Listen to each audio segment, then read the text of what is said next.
रात के 4:30 बजे का समय था और पूरे घर में गहरी नींद छाई हुई थी।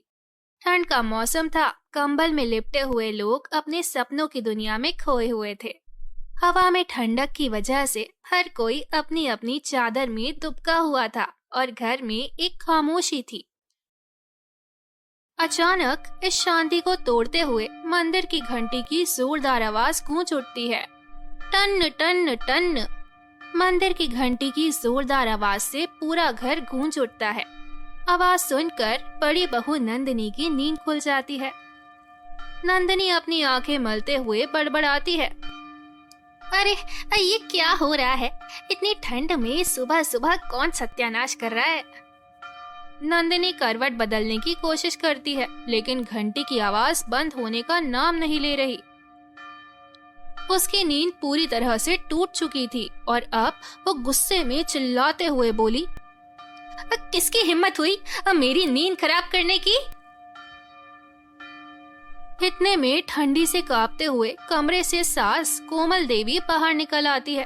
आंखें मलते हुए उन्होंने गुस्से से कहा, अरे ये इतनी ठंड में सुबह सुबह शोर कैसा हो रहा है? अब भूकंप आ गया क्या? अब पूरा परिवार धीरे धीरे बाहर आ जाता है। सबकी आंखें अधखुली थी और चेहरे पर गुस्सा साफ झलक रहा था। सबकी नजरें मंदिर की ओर जाती हैं, जहां राधा नई बहू सिर पर पल्लू डाले पूजा कर रही होती है और हाथ में घंटी बजा रही होती है। विशाल राधा के पति ने जम्हाई लेते हुए कहा, अरे राधा, ये क्या कर रही हो इतनी सुबह? तुम्हें ठंड नहीं लग रही? राधा मासूमियत से मुस्कुराते हुए बोली, लग तो रही है जी, लेकिन पूजा करना भी जरूरी है ना। कोमल देवी गंभीर होकर बोली, राधा, हम सब शहर में रहते हैं, यहाँ लोग इतनी सुबह घंटी नहीं बजाते, इससे सबकी नींद खराब हो जाती है। राधा झेपते हुए और शर्मीली आवाज में बोली, पर माँ जी, हमारे गांव में तो हम रोज ऐसे ही पूजा करते हैं। नंदिनी जो पहले से ही गुस्से में थी, तंज करते हुए बोली, तो फिर गांव ही वापस चली जाओ ना, अब वहां जितनी घंटी बजानी हो बजाना। नंदिनी की बात सुनकर राधा उदास हो जाती है। अब कोमल देवी प्यार से उसे समझाती है। वे धीमी आवाज में कहती है, देखो बेटा, पूजा पाठ करना बहुत अच्छी बात है, लेकिन दूसरों की तकलीफ का भी ध्यान रखना पड़ता है। तुम पूजा करना चाहती हो तो करो, लेकिन दूसरों की नींद का भी ख्याल रखो, वरना आस पड़ोस से शिकायत आने लगेगी। ठीक है माँ जी, आगे से ध्यान रखूंगी। पूरा घर चैन की सांस लेता है और सब वापस सोने चले जाते हैं। अगली सुबह 5 बजे सब अपने गर्मा गर्म कंबल में घुसकर गहरी नींद में सोए थे। तभी धड़ाम से एक जोरदार आवाज गूंजती है। नंदिनी रात की नींद से चौंक कर उठती है। उसकी आंखें पूरी तरह से खुल चुकी थी और जैसे ही वो उठने लगी, वो बड़बड़ाती हुई कहती है, अरे अब क्या गिर गया? आवाज सुनते ही पूरा परिवार फिर से सजग हो जाता है। नंदिनी कमरे से बाहर निकलती है और देखती है कि किचन में राधा सिर झुकाए खड़ी है और 4-5 स्टील के बर्तन जमीन पर गिरे पड़े हैं। बर्तन के गिरने की आवाज से घर में फिर से हलचल मच गई थी। नंदिनी गुस्से में माथा पीटते हुए बोली, हे भगवान, ये देवरानी तो चैन से सोने ही नहीं देगी। उसका गुस्सा अब खुलकर बाहर आ चुका था।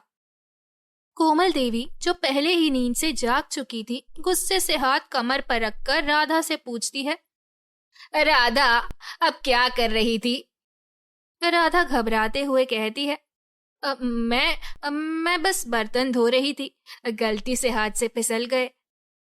वो थोड़ी झेपती हुई कहती है, जैसे ये बात किसी से बताने में उसे शर्म महसूस हो रही हो।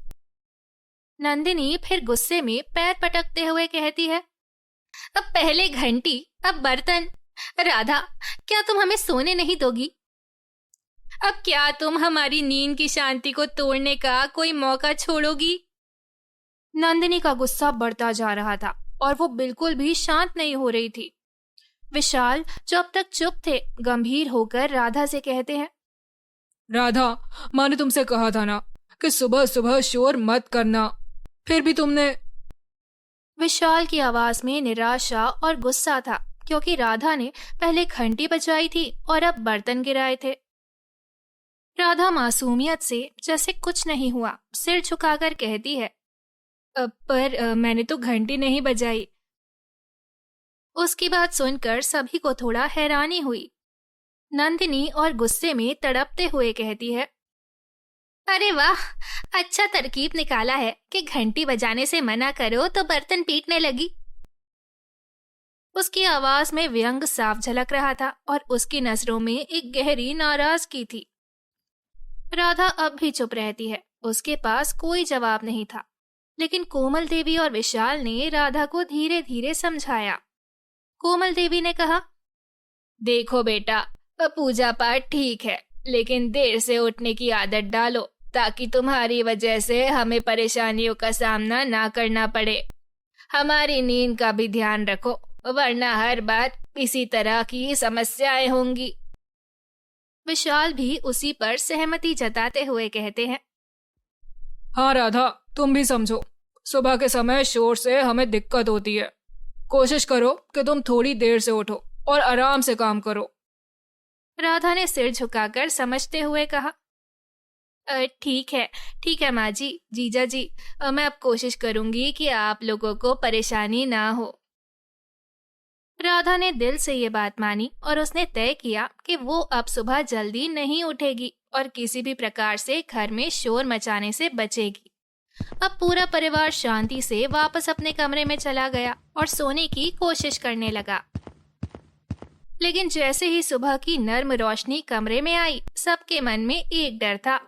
वो डर था कि कहीं फिर से वही ना हो जाए जिससे सबकी नींद में खलल पड़े। और जैसे ही दिन की शुरुआत हुई, वही हुआ जिसका डर था। ठंडी की सुबह 5 बजे फिर से राधा की आंखें खुल गई। वो बिस्तर में करवटें बदल बदल कर खुद को जबरदस्ती सुलाने की कोशिश करती रही, लेकिन कोई फायदा नहीं हुआ। हे भगवान, सोने की कितनी कोशिश कर रही हूँ, लेकिन नींद ही नहीं आ रही। थोड़ी देर तक लेटे रहने के बाद हार मानकर वो धीरे से उठती है और चुपचाप किचन की तरफ बढ़ जाती है। सुबह 8 बजे पूरा परिवार जागने लगता है। विशाल, नंदिनी और कोमल देवी सब हॉल में इकट्ठा होते हैं। कोमल देवी जब किचन की तरफ देखती है और अचानक उनकी आंखें बड़ी हो जाती हैं। अरे ये क्या? टेबल पर गर्मा गर्म पराठे, दही, अचार और चाय सजी हुई है। इतनी सुबह और नाश्ता? मैं तो अभी खा ही नहीं सकता। राधा, ये क्या कर दिया? इतनी सुबह कौन नाश्ता करता है? ये तो हद हो गई।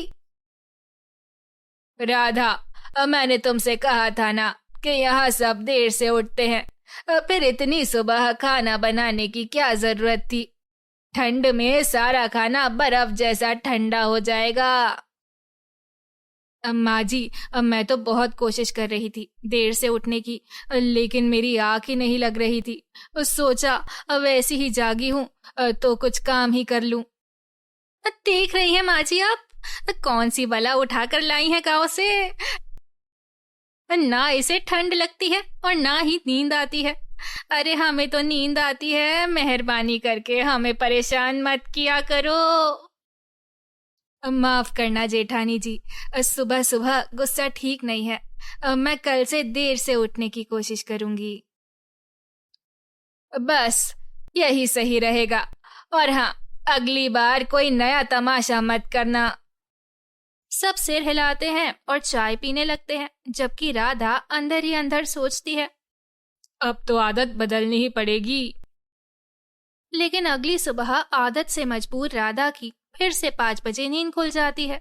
वो करवटें बदलती है, खुद को जबरदस्ती सुलाने की कोशिश करती है, लेकिन सब बेकार। हे भगवान, इतनी कोशिश कर रही हूँ फिर भी नींद नहीं आ रही, क्या करूं? वो धीरे से उठकर कमरे में टहलने लगती है। तभी विशाल करवट बदलकर उसे घूरता है। राधा, उस सोने की कोशिश करो और लेटो। आज कोई तमाशा मत करना, तुम्हारी वजह से सबकी नींद खराब हो रही है। राधा धीरे से बिस्तर पर बैठ जाती है। सो कैसे, आदत ही नहीं है। गांव में तो मुर्गे की आवाज से पहले उठ जाती थी, अब ये सब। कुछ देर तक कोशिश करने के बाद वो हार मानकर दबे पांव किचन की तरफ बढ़ जाती है। किचन से हल्की हल्की खटखट की आवाज पर कोमल देवी की नींद खुल जाती है। ए भगवान, फिर से। वो झटके से उठती है और गुस्से में किचन की तरफ बढ़ती है, लेकिन तभी वो अपना सीना पकड़ के जमीन पर बैठ जाती है। हाय राम, ये सीने में इतना दर्द क्यों हो रहा है? वो उठने की कोशिश करती है, लेकिन दर्द बढ़ता जाता है। सांस भी ठीक से नहीं आ रही थी। कोई है? विशाल बेटा। उनकी आवाज सुनकर विशाल और राधा दौड़ते हुए अंदर आते हैं। अम्मा जी, क्या हुआ? आप कांप क्यों रही हैं? तभी पूरा घर जाग जाता है और भागते हुए कोमल देवी के पास आता है। बिना समय गवाए विशाल तुरंत डॉक्टर को बुलाता है। कुछ देर बाद डॉक्टर घर पहुंचते हैं और कोमल देवी की जांच करते हैं। ब्लड प्रेशर बहुत बढ़ गया है और मोटापे और सुस्त जीवन शैली की वजह से ये तकलीफ हो रही है। डॉक्टर साहब, अब क्या करना होगा? अगर आप जल्दी नहीं संभली तो आगे चलकर समस्या और बढ़ सकती है। आपको रोज सुबह जल्दी उठकर टहलना होगा और हल्की फुल्की एक्सरसाइज करनी होगी। ये सुनकर कोमल देवी का मुंह उतर जाता है। सुबह सुबह इतनी ठंड में वो भी टहलने जाऊं, ये मुझसे नहीं होगा।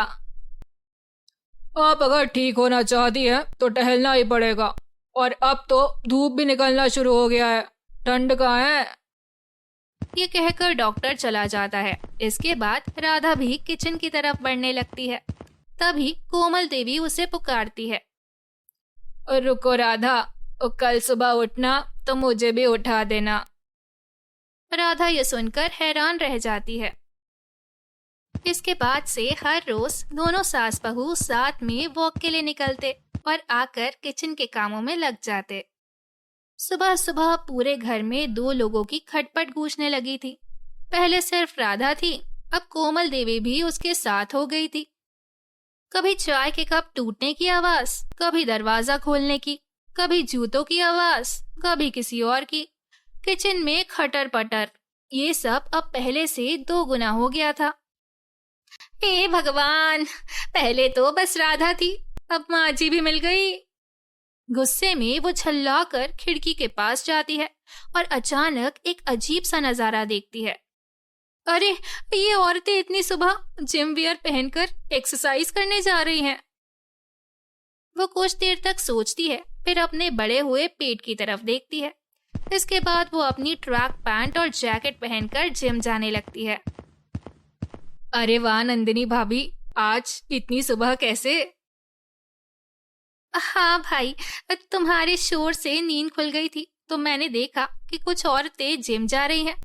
अब मेरा भी वजन बढ़ ही रहा है तो मैं सोच रही हूँ कि क्यों ना मैं भी जिम ज्वाइन कर लूं। ये तो आपने बड़ा अच्छा सोचा। इस तरह से धीरे धीरे पूरा घर सुबह जल्दी उठने लगा। सुबह एक्सरसाइज करते हैं, समय पर नाश्ता करते हैं, जिसके बाद सबकी सेहत में सुधार आने लगता है।